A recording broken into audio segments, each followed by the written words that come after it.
So California is the belle of the ball. The Stinge administration is focused on pennies now. And Mr. Lamar said, oh, you want to try to take Black History Month? I got you. The whole country's about to learn the month's worth of information in one show. Let's get it. So Foist Denmark adds their bid. So we have Canada that wants California. We have the Stinge administration also wants California. That's why they keep coming over here and trying to take it. They know we're a gold mine. Okay. We have Denmark throwing their options out there, and they want to turn Disney into Hans Christian Andersen land. And as a nerd and an avid reader growing up in a neurofeisty, I do have an interest in going for Hans Christian Andersen land. So just saying, we also have the funds and the money to just do it on our own and be a country. So I love how the two-teethers in states like Nebraska that live off of our money love to go, California's a cesspool in my comment section, because baby, you can't even afford a ticket out here. You can't afford an Airbnb for 12 hours out here. So how about you tell me what a cesspool it is when you can actually afford to spend a weekend? Because I'll tell you what, I can afford a weekend in Nebraska right now. But you can't afford a weekend out here. Like, I live in Temecula, so I'm really looking forward to telling the 412ers and the Calvary people to get the fuck out of my country. So, like, that'll be the one thing I'm going to miss out on if the people decide to go ahead, come together, and overthrow this shit. So, the same two-teethers that can't afford to come to California are working on getting rid of pennies, because I guess it's really hard to count when you have to wear closed-toed shoes. So, they're like, we don't need pennies. And so, there we go. Okay, they're just going to... Who needs education? They're just going to keep changing the currency. Everything's just going to be a dollar bill, and then you're not going to need cash anymore because you're working to survive per the generosity of the Codaddies and their algorithms. So, sure.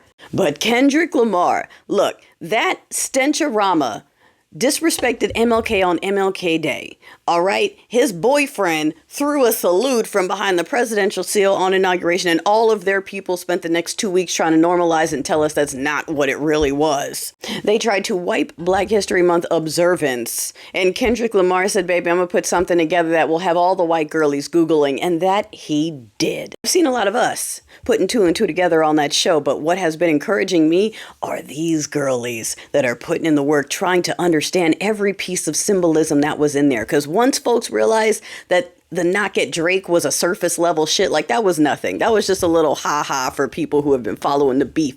That was a masterclass. And if you thought it was all about Drake, then you missed the whole thing. That was a history lesson for people who never got that history lesson. There were things to research and Google nestled in there. I seen the Nancy and Sarah have entire diagrams. They got the field laid out. They're talking about Uncle Sam's jacket. They're talking about the significance of the game over and the gameplay. And I'm like, that's how we do. That's how we do. You can't break us. And that's what they try to do. All this shit they're trying to throw at you, and how some of you are like, I give up. I can't take it. And meanwhile, we're over here like, they not like us. They not like, that's what you need. That's what you need. Remember how I said it's in some of our blood? It's in some of our bones to push back when we see something coming. Like I said in the other video, that was a call to action from someone who has a platform large enough to put it out there. Some of y'all got it, and the rest of y'all are just now starting to pick it up. So keep going, keep digesting it, dissecting it, looking for the symbolism, Googling, teaching yourself, and realizing, actually not Googling. We're not Googling right now. The only thing we're going on Google to do is to downvote the Gulf of Mexico, which is still misspelled on their map, and to make sure that you file complaints about the Gulf of Mexico, which is mislabeled on their maps now. We are bombarding them with that until they change it, because we, the people, don't give two shits about this illegitimate regime. And I'm so happy to see more and more folks pushing back while the corporations try to normalize it and mainstream tries to normalize it. And people are starting to realize, oh, okay, if we want to live, we're going to have to push back. Yeah. Follow us. Okay?